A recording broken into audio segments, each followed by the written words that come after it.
मंदिर में जाके मूर्ति का हाथ जोड़ लेंगे, मूर्ति पेट भर देगी हमारा। पेट तो हमारी गट्टों की कमाई से बढ़ेगा, मेहनत से बढ़ेगा ना हमारा।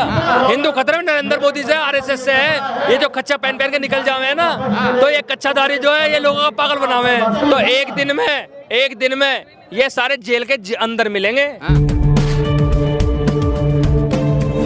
मेरे पीछे अगर आप देखेंगे तो एक मंच सजा हुआ है जहां पर साफ शब्दों में लिखा है मुझे बचाओ, यानी कि संविधान को बचाओ।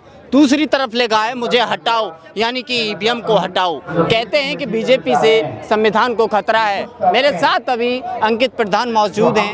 किस तरह से देखते हैं प्रधान जी इस महारैली को, आज जो रामलीला मैदान में आयोजित की गई है? देखिए ये रैली जो है, ये रैली है संविधान को बचाने के लिए। ये रैली है जो ये कुर्ता पहन रखा है इसे बचाने के लिए। ये रैली है इस कड़े को बचाने के लिए। ये रैली है बड़े बड़े बाल रखने के लिए। ये रैली है मूंछ रखने के लिए। ये रैली है हाथ में कलावा बांधने के लिए। ये रैली है इस अंगूठी को बचाने के लिए। आज सब कुछ तो छीन रहे हैं हमसे। अगर ये संविधान ने तो दिया हमें, इस संविधान ने कड़ा पहनने का अधिकार दिया, संविधान ने कुर्ता पहनने का अधिकार दिया, संविधान ने जूते पहनने का अधिकार, तो सब कुछ तो छीन रहे हैं। ये हमारे पे बचेगा क्या? तो सही तो लिखा ना, मुझे बचाओ। हमें कौन बचा रहा? हमें संविधान तो बचा रहा, हमें ये थोड़ी बचा रहे हैं। लेकिन सवाल तो ये उठता है जो संविधान जिन लोगों को कुर्सी पे बैठने का अधिकार देता है उन लोगों से ही संविधान को खतरा है। देखिए कुर्सी पे तो वो लोग बैठे ना जिनका आजादी में कोई योगदान नहीं था, जिनका देश की सेवा में कोई योगदान नहीं है, जो देश को बेच रहे हैं। नरेंद्र मोदी तड़ी पार, समझ रहे, वो देश का प्रधानमंत्री है। आज नरेंद्र मोदी ने देश का नाश कर दिया हमारे का। आज हमें ये स्थिति हमारी है कि अगर संविधान ये खत्म कर देंगे तो ये पैन इसके कुर्ते की जगह हमारे सिर पे होंगे पत्ते लिपटे हुए, ही लुली करते फिरेंगे हम। आप संविधान बचाने की बात कर रहे हैं, वो हिंदू एकता की बात कर रहे हैं, हिंदुओं को इकट्ठा होने की बात कर रहे हैं। तो ताकतवर कौन है, संविधान है या उनकी बातें हैं? नहीं है। अब आपने कहा वो हिंदुओं को एक करने की बात कर रहे हैं। मैं हिंदू हूँ। 140 रुपए किलो मसूर की दाल है, मुसलमानों को दे दो 140 रुपए किलो मसूर की दाल। हमें तो दो 80 रुपए किलो, हमें तो दो 60 रुपए किलो, जो हमें लगा हम हिंदू हैं। 1000 रुपए का सिलेंडर है, मुसलमानों को दे दो 1100 का सिलेंडर, हमें तो दो तुम 400 रुपए का, जो हमें लगा हम हिंदू हैं। हम कैसे हिंदू? आज हम दिल्ली का कमिश्नर है ओपी मिश्रा लाइसेंसिंग का, मैं पिस्टल का लाइसेंस अप्लाई, उसने यूं क्या रिजल्ट कर देना गुजर बिरादरी साहब का, गुजर हिंदू नहीं है, जाट हिंदू नहीं है, यादव हिंदू नहीं है। मुसलमान से लड़ाना हो तो हम हिंदू, नौकरी पाने के लिए हम हो गए अलग अलग जाति के नाम पे, तो हमारा मिसयूज कर रहे हैं, ये हमारा यूज कर रहे हैं। मतलब आप ये कहना चाह रहे हैं कि हिंदुओं की पीढ़ी को सिर्फ हिंदू धर्म की अफीम पिलाने के लिए उपयोग किया जा रहा है? मुझे दे दोनों नौकरी, मुझे लगे मैं तो हिंदू हूँ, मतलब मुझे कैसे लगे मैं हिंदू हूँ। 1100 रुपए का सिलेंडर मुसलमान ले रहे, 1100 रुपए का हमें मिल रहा। 140 रुपए की मसूर की दाल मुसलमानों को मिले, 140 रुपए हमें मिल रही। आप वही बात कर रहे हैं कि मसूर की दाल, सिलेंडर, ये छोटी सी बात हो गई। तो छोटी सी बात से तो घर चलता, बड़ी बड़ी चीज तो उनके पास है। अरे प्रधान जी, वो लोग मस्जिद के नीचे मंदिर निकाल रहे हैं हिंदुओं के, आप वही बात कर रहे हो। तो मस्जिद मंदिर में तो भगवान तो हमारे, हमें नौकरी तो दे, पेट हमारा भगवान थोड़ी भर देंगे। पेट तो रोटी से बढ़ेगा, भगवान भी तो नहीं कहे खार कमा। बताओ, मंदिर में जाके मूर्ति का हाथ जोड़ लेंगे, मूर्ति पेट भर देगी हमारा। पेट तो हमारी गट्टों की कमाई से बढ़ेगा, मेहनत से बढ़ेगा ना हमारा। हमें रोटी चाहिए, मूर्ति तो हम भी बना लेंगे।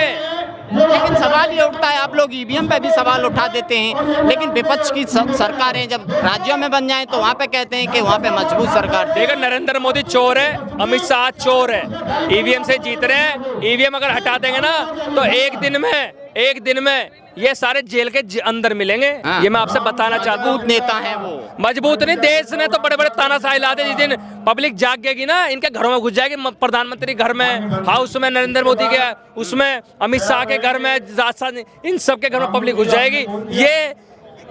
ये इन्होंने जुल्म हमारे लोगों पर कर रखा है। हिंदुओं के सम्राट हैं वो नेता। तो हिंदू, मैं भी तो हिंदू, मुझे नौकरी देते नरेंद्र मोदी। मुझे क्यों ना मेरा लाइसेंस बनवाते नरेंद्र मोदी। आप कहना चाह रहे हैं इस देश में सिर्फ और सिर्फ एक ही, अगर हमें मुसलमानों से लड़ना तो हम हिंदू, तो हम वाल्मीकि, तो हम दलित। आज मैं कहना चाहता हूँ दलित समाज से, वाल्मीकि समाज से, कि अगर ये लोग हम एक नहीं हुए तो ये जो हमारे उच्च कोटि के जनरल कास्ट के लोग हैं हमें खा जाएंगे। आज हमारी बेटी को मूंछ रखने पे मार दिया जाता है, आज पानी पीने पे मार दिया जाता है, घोड़ी पे उतार दिया जाता है बारात चढ़ने पे, तो ये हमारा नाश कर रहे हैं। हम हिंदू कैसे हुए? क्या दलित हिंदू नहीं है? दलित घोड़ी पे चढ़ के नहीं जाएगा बारात में, दलित को मूंछ रखने का अधिकार नहीं है, दलित को कड़ा पहनने का अधिकार नहीं है, काले बाल करवाने का। आज इन्हें छुपते हैं हम लोग। बीजेपी वही कहती है कि जो लोग संविधान को हाथ में लेके के चलते हैं, वो संविधान नहीं पढ़ते हैं, सिर्फ संविधान की दुहाई देते हैं। देखिए, अगर ये संविधान इन्होंने संविधान पढ़ा हो ना, तो आप मणिपुर में जाकर देख ले, वहाँ हिंदू ही तो मर रहे हैं, मुसलमान थोड़ी मर रहा है। बचा है मणिपुर में, मणिपुर क्यों नहीं जाते? नरेंद्र मोदी मणिपुर गए, आप बता दीजिए मुझे। अगर नौकरी की बात है तो हिंदू क्यों नहीं देते? सारे जनरल कास्ट के लोग 93 लोग नरेंद्र मोदी के साथ लोग हैं जो पीएम देश चलाते हैं, उसमें 3 ओबीसी है, बाकी कौन है? अमीर जनरल कास्ट के लोग। हम कहाँ हैं? कहीं जज में हम नहीं, कहीं यूनिवर्सिटी में हम नहीं, हम तो कहीं है ही नहीं, तो हम काहे के हिंदू हुए? नौकरी मांग कौन रहा है हिंदुओं में? नौकरी मांग कौन? हम मांग रहे हैं, हम कह रहे हैं आपसे, सब हिंदू नौकरी मांग रहे हैं। ये वो 60,000 शिक्षक यूपी में पिट रहे हैं, उन्हें नौकरी दीजिए ना। देश को बचाने में लगे ना, क्योंकि हिंदू खतरे में है। तो हिंदू खतरे में, तभी तो मैं बता रहा हूँ, हिंदू खतरे में मुसलमान से नहीं है, हिंदू खतरे में नरेंद्र मोदी से, आरएसएस से है। ये जो कच्चा पहन के निकल जावे है ना, तो ये कच्चाधारी जो है, ये लोगों का पागल बनावे है, समझ रहे हो? लेकिन वो तो कहते हैं मजबूत सरकार इस देश में चल रही है, मजबूत पार्टी के हाथ में इस देश को दे दिया गया है। मैं मजबूत बताता रहा हूँ ना, वहाँ सारी जमीनें उसने कब्जा कर ली, उसने, चाइना ने, और उधर पाकिस्तान हैवी है, और उधर अडानी पे मुकदमे लिखे जा रहे, जो देश का सबसे अरबपति आदमी है। अमेरिका में यूँ मजबूती की तो बात है, नरेंद्र मोदी मजबूती तो कर रहे हैं हमें। हमारे देश में आजकल हिंदू मुस्लिम ज्यादा चल रहा है, मंदिर मस्जिद ज्यादा। हिंदू मुस्लिम नहीं चल रहा, ये बीजेपी का एजेंडा है जो बीजेपी ने चला रखा है।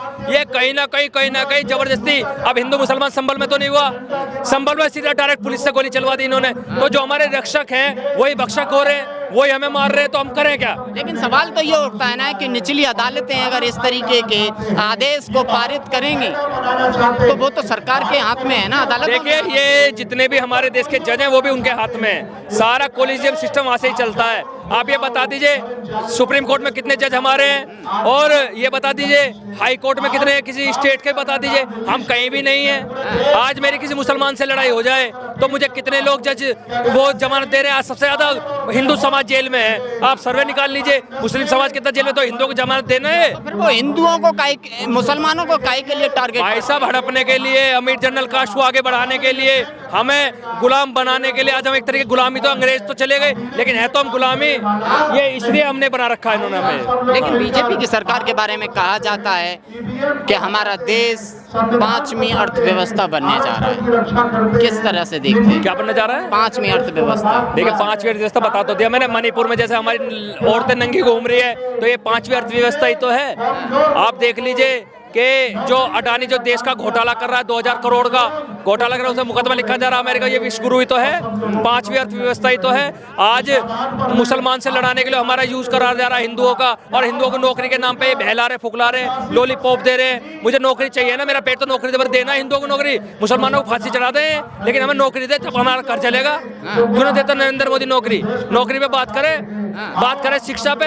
आज या दिल्ली में रहता हूँ मैं, मेरा गाँव वजीराबाद है, केंद्रीय विद्यालय में करवा दो ना एडमिशन हमारे, केंद्रीय विद्यालय में करवा दो एडमिशन हमारे। वो तो कटोगे और बटोगे पे बात कर तो रहे हैं। तो मैं ये कह रहा हूँ, कटोगे बटो, कटोगे काट तो यही रहे हैं हमसे। मुसलमान कहाँ है? आज तक देख ले, मुसलमानों तो हमारी मदद करी। एपीजे अब्दुल कलाम ने देश को बहुत अच्छी टेक्नोलॉजी, असफुल्लाह खान ने अपनी जान दी, मुस्लिम समाज थोड़ी कर रहा है। ये हमें लड़ाने के लिए सिर्फ मुसलमान से ये हिंदू मुस्लिम करते हैं, बाकी हम हिंदू नहीं है। अगर हिंदू हैं तो 1100 रुपए का सिलेंडर मुसलमानों को दे, हिंदुओं को दे 500 रुपए का, तो मुझे लगेगा मैं हिंदू हूँ, मुझे नौकरी दे। मेरा मन करता है गृह मंत्रालय में बैठने के लिए, मेरा मन करता है हाई कोर्ट में जज बनने के लिए। हमारे बच्चे काबिल हैं, हमें बताएं, हम हिंदू हैं, हमें नौकरी दें, हमें जज बनाएं, हमें यूनिवर्सिटी का वाइस चांसलर बनाए, तो मुझे लगे मैं हिंदू हूँ। इस रैली से जनता, इस रैली के आज देखिए यहाँ पे लाखों की संख्या में लोग आए हैं। इस रैली का सीधा उद्देश्य है नरेंद्र मोदी की छाती पे लात मारना। समझ रहे हो? आज हम नरेंद्र मोदी तानाशाह को ये जवाब देना है कि बहुजन समाज, दलित समाज एक है, हिंदुओं को बांटने की कोशिश ना करे। अगर हिंदुओं को बांटना चाहता, पहले हिंदुओं का भला करे, नौकरी दे पहले हिंदुओं को। नरेंद्र मोदी हिंदुओं की बात करे, नरेंद्र मोदी हिंदुओं को लाइसेंस दे। जो ओपी मिश्रा दिल्ली का लाइसेंसिंग में, वो हमारा लाइसेंस कैंसिल कर दे, किस बूते पे कर दे, नरेंद्र मोदी जवाब दे। हाँ, आज दिल्ली में सारे जो अमीर जनरल कास्ट के लोग बैठे हैं, ये हमको देशद्रोही है, हम पे कोई गैंगस्टर चल रही है क्या, जो हमें लाइसेंस नहीं दे रहा, हमें दे। लेकिन आज ही ओपी मिश्रा का कोई रिश्तेदार हो, नरेंद्र मोदी का कोई रिश्तेदार हो, अमीर जनरल का सबके लाइसेंस बना देंगे। तो क्या लग रहा है इस रैली से SC ST OBC माइनॉरिटी इकट्ठा होंगे? और इकट्ठा आप देखें, लाखों की संख्या में हुए तो हैं इकट्ठा। बताइए आप मुझे।